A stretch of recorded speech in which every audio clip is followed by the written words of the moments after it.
Sorry about that. I was enjoying a little Mumford & Sons inspired by last weekend's worship service. Welcome to the Renovate. Excuse me for 1 second. I need to... Can I... Okay. Excuse me. Okay. Perfect. Hi. Welcome to the Renovate Roundup. Can I take that real quick? Appreciate it. Thanks. Hello. Yes. Hey, can I call you back though? I'm working on shooting a video right now. Fairly awkward.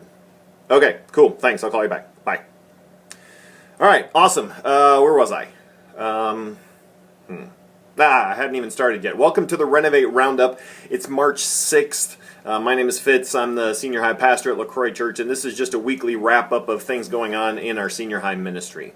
Now, as we started this video, maybe the scene was just a little too familiar to you. I mean, our life can be noisy, can't it? And I'm not just talking about the noise that you can hear, but all the other extraneous stuff that keeps us from being still and quiet.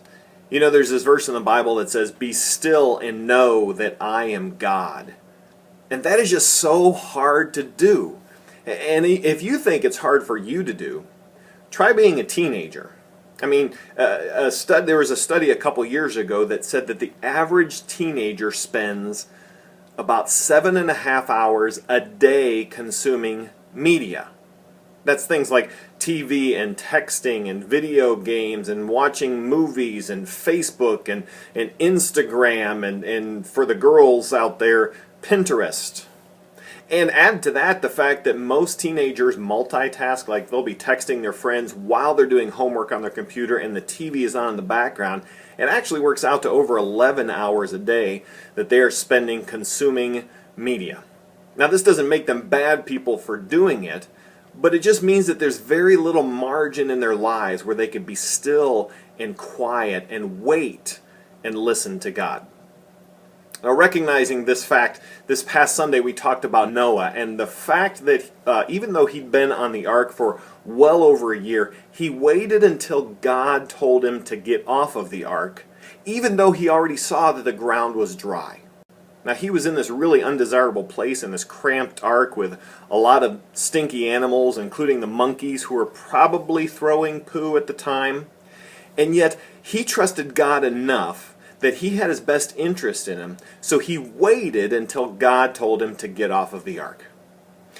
That being said, and recognizing that many teenagers don't have that margin built into their lives, we gave the students about 15 to 20 minutes to simply be quiet and listen to God.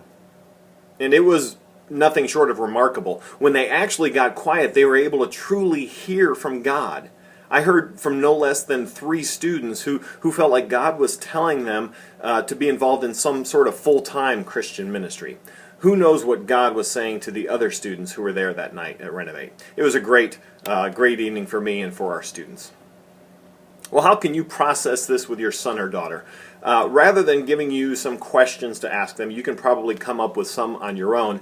I would encourage you to examine the rhythms of your home.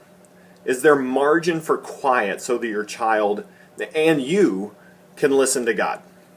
What if you designated certain times of the week to be no tech zones?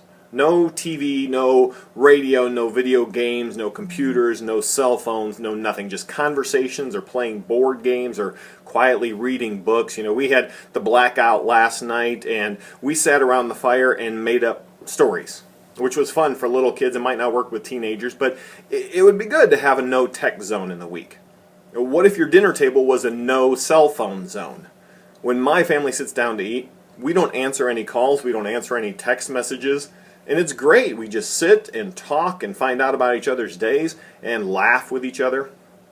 What if you encourage your son or daughter to get up 10 minutes early each day to simply read and to pray and to just connect with God? Now, that one's not going to work if you're not modeling that yourself.